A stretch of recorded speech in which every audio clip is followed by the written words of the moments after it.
Nobel laureate প্রধান উপদেষ্টা doctor Mohammad Yunus পশ্চিমা গণমাধ্যম সহ বিদেশি মিডিয়াগুলোর সঙ্গে তিনি কথা বলতে, সাক্ষাৎকার দিতে স্বাচ্ছন্দ্য বোধ করেন। তিনি নিজ দেশের গণমাধ্যমকে এড়িয়ে চলেন, এমন অভিযুক্ত নতুন কিছু নয়। কিন্তু এই মুহূর্তে ডক্টর মোহাম্মদ ইউনূস সাহেব বিদেশি গণমাধ্যমকেও এড়িয়ে যাচ্ছেন।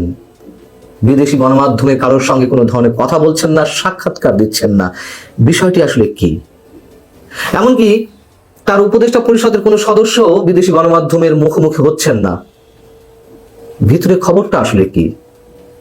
বলছি এই জন্য যে আল জাজিরার পক্ষ থেকে ডক্টর মোহাম্মদ ইউনূসের এই মুহূর্তে একটি সাক্ষাৎকার নিতে চাওয়া হয়েছিল নির্বাচনের ঠিক 1 মাস আগে এসে, কিন্তু তিনি রাজি হননি। তিনি মুখে কুলুপ এঁটেছিলেন। অবশেষে তার পক্ষ থেকে আল জাজিরাকে সাক্ষাৎকার নিতে বাধ্য হতে হয়েছে আমাদের প্রধান উপদেষ্টার প্রেস সচিব মিস্টার শফিকুল আলমের। এবং মজার বিষয় হচ্ছে, আল জাজিরার সাংবাদিক শ্রী নিবাসন জৈন, তার যে প্রশ্নের মারপ্যাচ সেখানে একেবারে ধরা পড়ে গেছেন, ধরা খেয়েছেন আর কি মিস্টার শফিকুল আলম, ভেবাচেকা খেয়ে গেছেন। Very interesting. এবং তার বক্তব্যের পরতে পরতে যে কতটা অসত্য, সরকারের ভিতরকার সব বিষয় যে কত অন্তঃসারশূন্য এই মুহূর্তে, সেটি তার নিজের বক্তব্যের মধ্য দিয়েই বেরিয়ে এসেছে। এক এক সময় এক এক কথা। আমি একটু বলি আপনাদের সামনে, কিছু অংশ আপনাদের সামনে তুলে ধরি। এখানে খুব বেশি মন্তব্যের কিছু নেই, শুধু প্রশ্ন উত্তর পর্বগুলোর কিছুটা বাদ দিয়ে আমি আপনাদের সামনে তুলে ধরছি।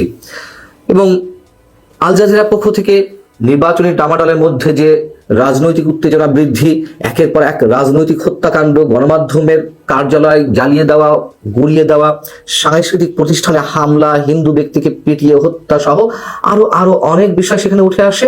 এবং যথেষ্ট পরিমাণ অস্বস্তি বোধ করতে থাকেন মিস্টার শফিকুল আলম, অনেকটা অপ্রস্তুত হয়ে পড়েন। তার বক্তব্যের মধ্য দিয়ে এগুলো ফুটে উঠেছে। শ্রীনিবাসন জৈনের প্রশ্ন ছিল আল জাজিরার পক্ষ থেকে।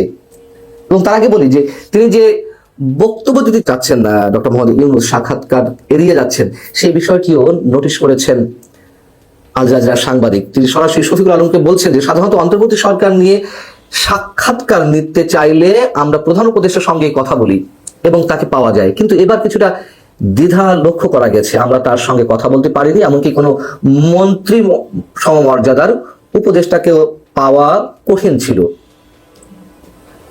কিন্তু অন্তর্বর্তী সরকারের ভিতরে এমন কোনো উদ্বেগ কি আছে যার কারণে এই অনীহা সবার মধ্য থেকে প্রকাশ পাচ্ছে? উত্তরে শফিকুল আলম বলছেন যে না, আমি সেটা মনে করি না। তারা তাদের কাজে খুবই ব্যস্ত এবং তাদের সবচেয়ে বড় দায়িত্ব এই মুহূর্তে নির্বাচনের আয়োজন করা। তারা এমন কিছু বলতে চান না এই মুহূর্তে যাতে নতুন করে বিতর্কের মধ্যে পড়েন। কি আশ্চর্য, যেখানে সেখানে যত তত্ত্ব যেসব বিষয়ে কথা বলছেন উপদেষ্টারা, ভোট নিয়ে মহা ব্যস্ত, আর বিদেশি গণমাধ্যমের সঙ্গে কথা বলার সময় তারা পান না। কি হাস্যকর একটি বিষয়। আল জাজিরার পক্ষ থেকে প্রশ্ন ছিল যে সরকার কি আদৌ পরিস্থিতি নিয়ন্ত্রণে রাখতে পারছে সবকিছু? এবং নির্বাচনী প্রচারের সময় ঢাকায় যে একজন প্রভাবশালী যুব নেতাকে হত্যা করা হলো, 2টি বড় গণমাধ্যম জ্বালিয়ে দেওয়া হলো আগুন দিয়ে, এটা কি চরম আইনহীনতা নয়? শফিকুল আলম বলছেন না, সরকার সবকিছু নিয়ন্ত্রণে রাখতে পারছে। হামলাগুলো করেছে মব এবং সেগুলো ঠেকাতে আমরা সেনা পাঠিয়েছিলাম। খেয়াল করুন, হামলাগুলো করেছে মব এবং সেগুলো ঠেকাতে আমরা সেনা পাঠিয়েছিলাম। দুর্ভাগ্যবশত তারা হামলা ঠেকাতে পারেনি। তারা দ্য ডেইলি স্টার ভবনে আটকে পড়া সাংবাদিকদের উদ্ধার করেছে, কিন্তু হামলা বন্ধ করতে পারেনি। কি আশ্চর্য! এই শফিকুল আলম 2 দিন আগেই বলেছেন বাংলাদেশে মব বলে কিছু নেই।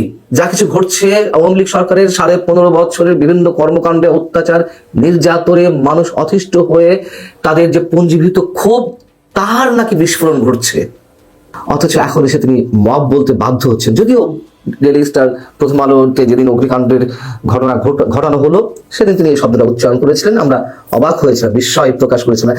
এখন তিনি আন্তর্জাতিক গণমাধ্যমের সামনেও মব শব্দটা উচ্চারণ করছেন। আর সেনাবাহিনীর উপরে কেন সব ধরনের দায় চাপিয়ে দেওয়া হচ্ছে? সেনাবাহিনী নিয়ে নানান ধরনের বিতর্ক থাকতে পারে, কিন্তু কেন সেনাবাহিনীর উপরে সরকারের সব দায়িত্ব চাপিয়ে দেওয়া হচ্ছে যে তারা নিয়ন্ত্রণ করতে পারেনি, মব বন্ধ করতে পারেনি? উদ্দেশ্যটা কি? এবং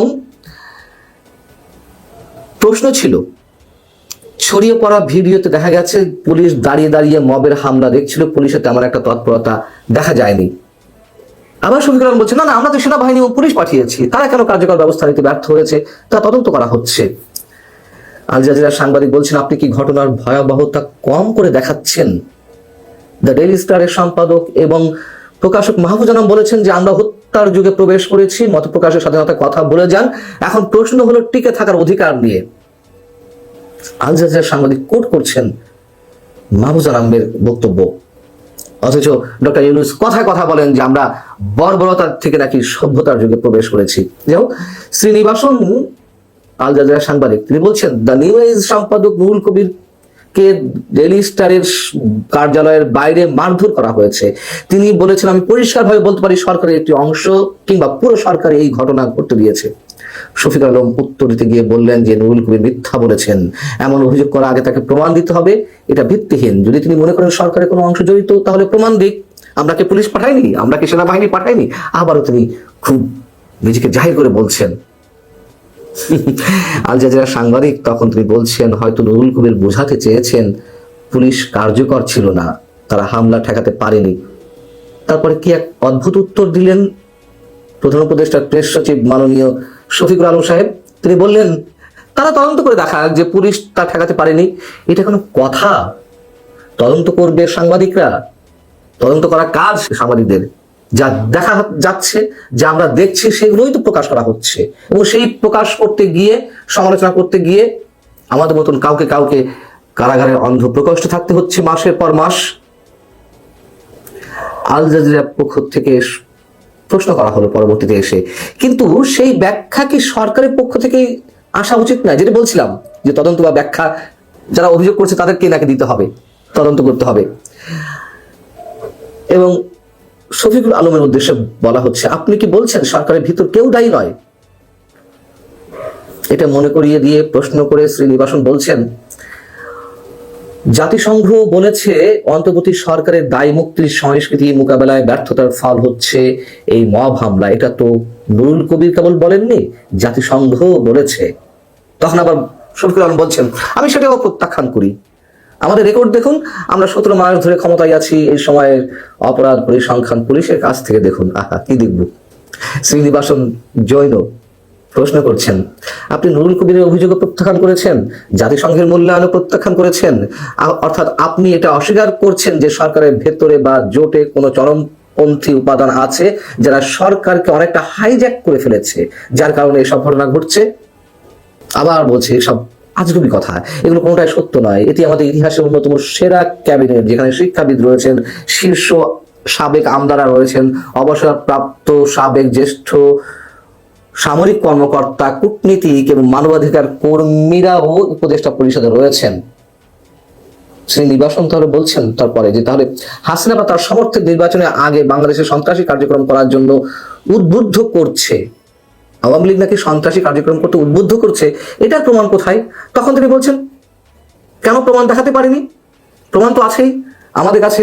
শেখ হাসিনার অডিও বার্তা আছে, দলীয় নেতাদের সঙ্গে আলোচনা করছে, সেগুলো আমরা পরীক্ষা করছি, আমাদের গোয়েন্দা সংস্থাগুলো সবসময় সেগুলো নজরে রাখছে।